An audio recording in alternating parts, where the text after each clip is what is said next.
ये है मेरे लास्ट ईयर के 10th के बोर्ड का रिजल्ट जिसमें हमको 90+% आया था, और ये है मेरे 9th क्लास का रिजल्ट जिसमें हमको एज लो एज 56% भी आ चुका है। And for the matter of fact हमको लास्ट टाइम किसी भी क्लास में 70% ज़्यादा मार्क्स आया था, वो था 5th क्लास। और इस वीडियो में हम आपको बताने वाले हैं कि कैसे हम इस 90% वाले बार को रीच किए, और अगर सिंपल वर्ड्स में बोला जाए तो how to do an academic comeback. First और फॉरमोस्ट हम इस वीडियो में क्लियर करना चाहते हैं कि ये उस BS पे नहीं होगा कि ये चैप्टर पढ़ लो वो चैप्टर पढ़ लो तो तुम्हारा मार्क्स आ जाएगा। ये मेरे एक पर्सनल लाइफ पे बेस्ड होगा कि कैसे एक एवरेज स्टूडेंट ने 90% के बार को टच किया। एंड ट्रस्ट मी, इस एग्ज़ाम की टफनेस की हाइप सिर्फ कहने की हाइप है। असल हार्ड एग्जाम्स आपके 10th के बाद वेट कर रहे हैं। तो लेट्स स्टार्ट। सबसे पहले point number 1, you have to be disciplined. You have to stay true to yourselves. सबसे पहले सबसे इम्पोर्टेंट चीज़ ये है कि अगर आप खुद से ही झूठ बोलिएगा, पढ़ने बैठ के इधर उधर दिमाग लगने लगेगा, या फिर अगर आप ध्यान नहीं दीजिएगा तो ये एक बहुत बड़ी प्रॉब्लम है। आपको सिंसियर बनना पड़ेगा। अगर आप सिंसियर नहीं बनिएगा तो आप वो एक गुड मार्क्स के थ्रेशोल्ड पे भी नहीं पहुंच पाइएगा। ये बिल्कुल वैसे ही हो गया कि आप ट्राई ही नहीं कर रहे हैं मार्क्स लाने का। आप चाहते तो हैं मगर ट्राई ही नहीं कर रहे हैं।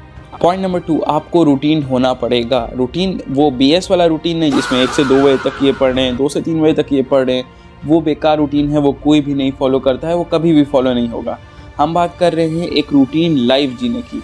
जैसे पर्सनली अगर मेरा एग्जांपल लिया जाए तो जो मेरा पर्सनल पढ़ने का टाइम शुरू होता था वो शुरू होता था अराउंड 7-8 बजे शाम से लेके अराउंड काफ़ी सारे स्ट्रेचेस में चलता था अराउंड 3-4 बजे रात तक। और personally being a night owl, हमको नाइट में पढ़ना ज़्यादा अच्छा लगता था क्योंकि रात में काफ़ी शांति हो जाती थी, खासकर इस ठंडे के पीरियड। पॉइंट नंबर 3, बर्नआउट होगा। 10 से 15 दिन के एग्ज़ाम के बाद आपको पढ़ने का मन नहीं करेगा। तो आपको इस चीज़ का ध्यान रखना ज़रूरी है कि जो एंड में एग्ज़ाम्स आते हैं वो आपके कोई भी वीक ना रहें। एटलीस्ट आप उसको कंप्लीट करते जाएं थोड़ा थोड़ा करके पहले ही। पॉइंट नंबर 4, और ये मेरा पर्सनल पॉइंट है कि PYQs और जो बोर्ड्स क्वेश्चन रिलीज़ करता है उस पर ज़्यादा ध्यान देना। तो एटलीस्ट 2 से 3 साल पहले तक का तो कर ही लेना।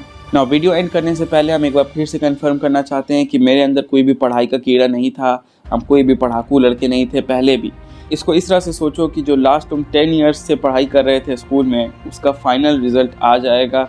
ये एग्ज़ाम कितना मैटर करता है। मोटिवेशन के लिए अपने पेरेंट्स का चेहरा देखो, अपने आसपास अपने दोस्तों को देखो, एक फॉर्म ऑफ कंपटीशन बनाओ, उनसे डिस्कस करो कि तुमने कितना पढ़ा है, उनसे सीखो कि वो कितना पढ़ लिए हैं, और कोशिश करो उनके साथ कंपटीशन में रहने की, क्योंकि इन दी एंड वो भी पढ़ रहे हैं तो तुमको भी पढ़ना होगा। एंड आई नो कि ये एग्ज़ाम बिल्कुल भी हार्ड नहीं है, इसको कोई भी अच्छा मार्क्स ला के पास कर सकता है।